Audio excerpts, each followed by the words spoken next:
G'day viewers and welcome to another Phil and Jen in the Philippines. This is Phil here, of course.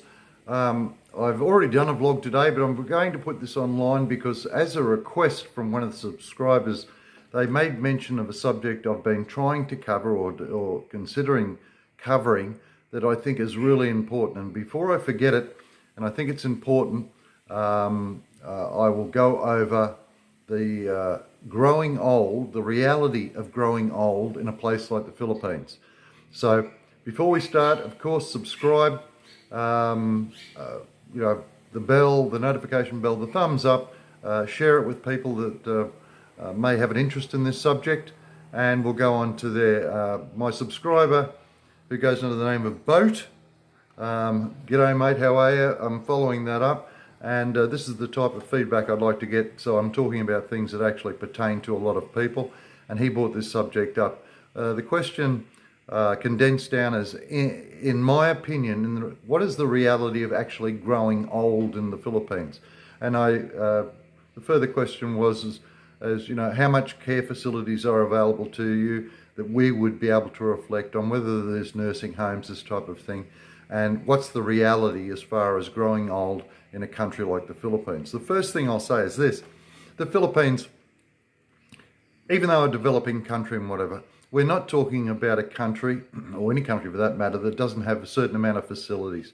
Every country on the planet, or the vast majority of them, have some form of facilities. But the old thing about those facilities is you usually have to pay for them. So if it's a little bit out of the norm, or it's up to a first world country standard, obviously you're going to have to pay for those particular facilities. And the Philippines is no different. The reality of a Westerner growing old and going through his late to latter years and possibly ending up dying in the Philippines, what's the level of care that you can accept or expect in the Philippines? Okay, let's start from the beginning. I'll give you my opinion as to my thoughts on growing old in a place like the Philippines. For me, and me personally, I've never really considered at any stage in any country I've been to that I probably wouldn't die, unless there's an accident, of course, in old age in any country than probably my point of origin, which happens to be Australia. And that's for a number of reasons. Obviously, I've got family back there. If you become deceased overseas, the problems that it causes, the heartaches and the stress that not only your death causes, but your family as well, and they're so far away, I don't think it's a situation where I should put my family through that. And I also have the added luxury where I'm able to take my Filipino family home, hopefully before that type of thing happens. So what I'm going to do is have the assumption that I'm going through life and doing I'm getting frailer and weaker type situation, and the perfect scenario where I die in a bed somewhere of my choosing. It's not going to incorporate an accidental or sudden death, obviously. Is the Philippines a place that you can do that? And if you do decide to die in the Philippines, what level of service can you get? Let's say, for instance, the first one we'll go through is if you decide that the Philippines is going to be my home, and whether it be through a choice or financial matters, you just can't go back home on a whim and live out your latter years there. So you've got to make a decision, and this is the place you'll probably end your life. Okay, as I said, there are facilities available in certain parts of the Philippines, such as old age homes, or nursing homes, for want of better words. But you do have to pay for them.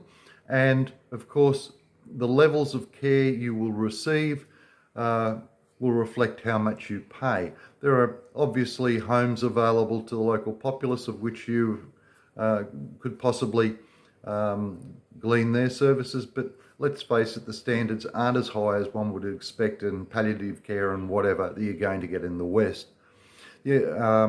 So yes, there are facilities available. There's not a great deal of choice, however, and they are restricted to more populated areas. It's not as though you're going to go to some of the smaller cities and have these facilities available to you.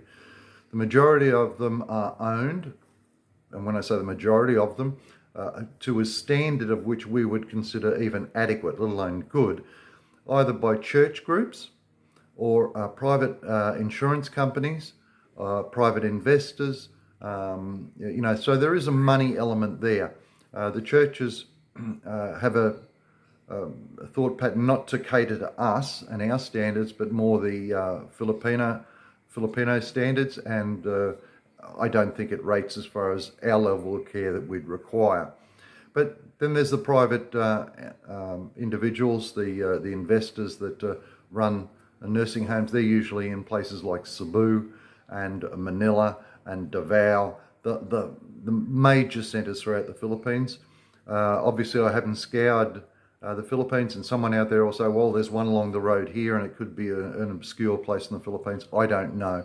But in my preliminary investigations into this particular area, they're usually centred in major centres. So you've got cost, you've got location to consider, and then you've got the standard that you'll put up with. A lot of people say, oh, I'm old, I don't really care, I just want to lay down and die type thing. Well, that's fine.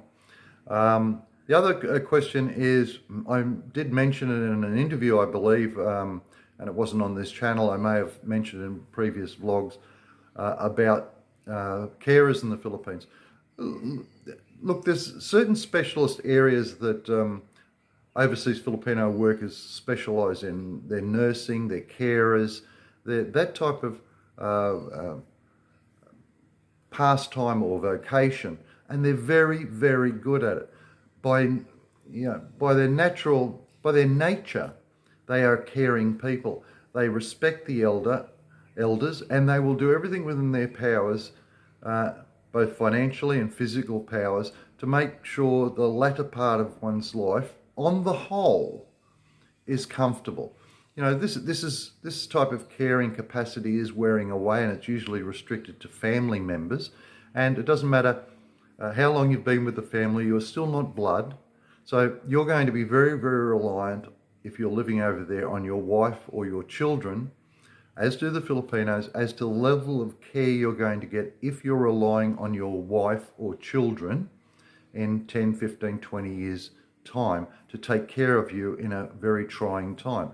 But they do have the temperament to care, and there's probably never a better race of people to be around. If you're sick, they'll fuss over you, they'll make sure you're eating, they worry about you, they genuinely care. And that's a great, wonderful thing about Filipinos and Filipinas. They do genuinely care about health issues. But I think the statement was made in the other interview, or we just had a discussion in the other interview, that you can, because the amount of nurses over here, hire private nursing facility, an employee that happens to be a nurse that will come to the house and possibly reside, depending on what agreement you come up with them, and they will take care of you or assist your wife, or if you're alone, they will take care of you to the best of their ability whilst you're in this latter part of your life. So that's something to look forward to. But it's not the caring. Whether you like to admit it or not, the longer we live, the more dependent we usually become on artificial stimulus to keep us up and around and going, whether it be medications. That's the reason we're living longer. It's better medical. So as you get older and you get a regime of medication, you've got to obviously either increase that medication or be in an area where they can make the decisions to increase certain medications, delete other medications, etc., etc. And that can really only be done by a physician you trust, and it's a lot easier to find those types of physicians in the West, someone that can monitor you. And everyone will say, that you don't get very much or reasonable care in the West these days. That may be so, but you do have the choice, and you have a wide choice of end-of-life care in the West, whereas you are very limited in this country. Realistically, from my perspective, the complications in growing old and becoming an invalid, or for want of a better word, in this country are just too great. I think it's, if at all possible, you have the discussion with your wife that when this time comes about, this is what your intentions are, whether to go back or to stay. Make sure she's fully aware of your wishes before you get to the stage where you are incapacitated. So it's a discussion to have, and we're all, look, the majority of my viewers are 55, 60 and above. You've got to have, it's all very good to think you're virile enough to have kids over there with younger women, but you know, you can't cheat time. And possibly not in the distant future, but the future, you're going to have to make these decisions. So to encapsulate everything that I've said, it's not my intention to, or was never my intention to die in a foreign country if I had the capacity to return to my own. Two, I'm yet to come across a country, whether it be a first world country and whatever, being an alien, where I'm familiar enough with that particular country to make the arrangements that should be arranged for that type of death or end of life experience. I feel more comfortable at home doing that, and hopefully be surrounded by my loved ones when the time comes. And that includes my Filipino family as well. So the first thing is, yes, I would make arrangements at a particular time to go home to do that. If you can't do that, I would certainly start to consider making arrangements for the inevitable, whether it's only just talking to your wife.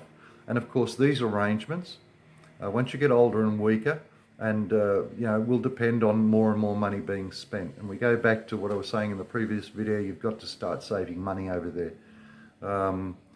It's not going to go on forever, guys, and you could have the attitude, well, I'm not going to worry about that situation, let other people worry about it. That's an unrealistic, and it's a burden. If you really love or even respect the people you're with at the moment, at least make decent arrangements. Stop denying the fact that one day it's all going to end, and make the arrangements now.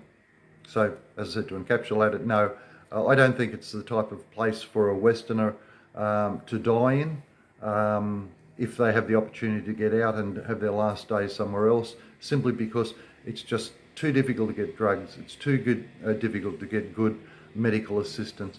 The cost factor is immense, and God knows what's going to happen to you as far as you start losing your faculties and whatever. So I hope that answers the question. It is an important one. I would, as I said, talk to your loved ones both at home and here. Make sure that the plan is already laid down long before the incident.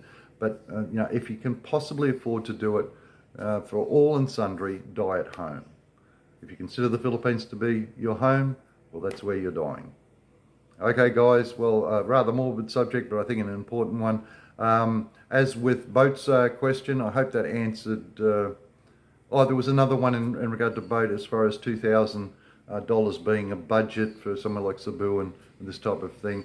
For medical, if you were an invalid and you would have to probably look at around the $5,000 budget to keep a roof over your wife or girlfriend's head and your kids' heads, and an additional $2,000 to $3,000 on top of that to take care of any medical expenses that may come along with the end of life process. So yes, $2,000 budget, but it could rise to as much as $5,000 a month should you become very, very ill. And don't believe the thing that insurance will cover everything, because it just doesn't. Okay, guys, subscribe, thumbs up, bells, comments, more comments like that so I can answer them. And once I have the subject matter and I know something about it, or perceive or think I know something about it, I'll pass it on to you. Cheers for now.